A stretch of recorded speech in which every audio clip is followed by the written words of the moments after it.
Don't live by your own rules, but in harmony with nature. Philosophy calls for simple living, not for doing penance, and the simple way of life need not be a crude one. With respect to pain, then, and pleasure, or death and life, or honor and dishonor, which the universal nature employs equally, whoever is not equally affected is manifestly acting impiously. Any man, he says, who does not think that what he has is more than ample, is an unhappy man, even if he is the master of the whole world. Different reasons rouse different peoples to leave their homes, but this at least is clear: nothing has stayed where it was born. The human race is always on the move.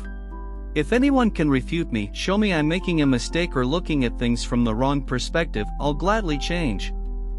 It's the truth I'm after, and the truth never harmed anyone. What harms us is to persist in self-deceit and ignorance. You live as though you were going to live forever, at no time taking thought for your weakness, and you fail to note how much time has already passed by.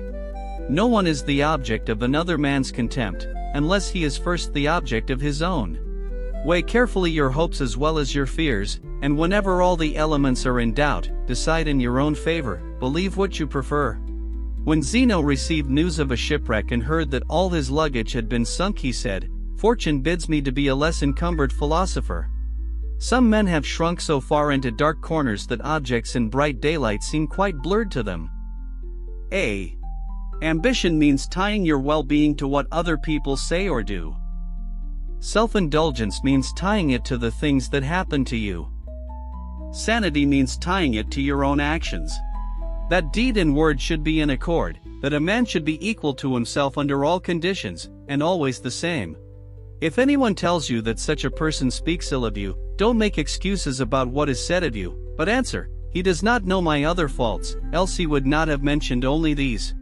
Lay hold of today's task, and you will not need to depend so much upon tomorrow's. It is the sign of a weak mind to be unable to bear wealth. A good man does not spy around for the black spots in others, but presses unswervingly on towards his mark. Religion is regarded by the common people as true, by the wise as false, and by rulers as useful. He who follows reason in all things is both tranquil and active at the same time, and also cheerful and collected. Receive without conceit, release without struggle.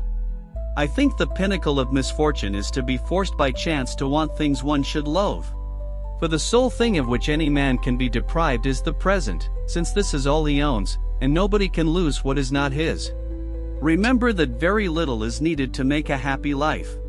It is the act of an ill-instructed man to blame others for his own bad condition. It is the act of one who has begun to be instructed, to lay blame on himself, and of one whose instruction is completed, neither to blame another, nor himself. Not to live as if you had endless years ahead of you. Death overshadows you. While you're alive and able, be good.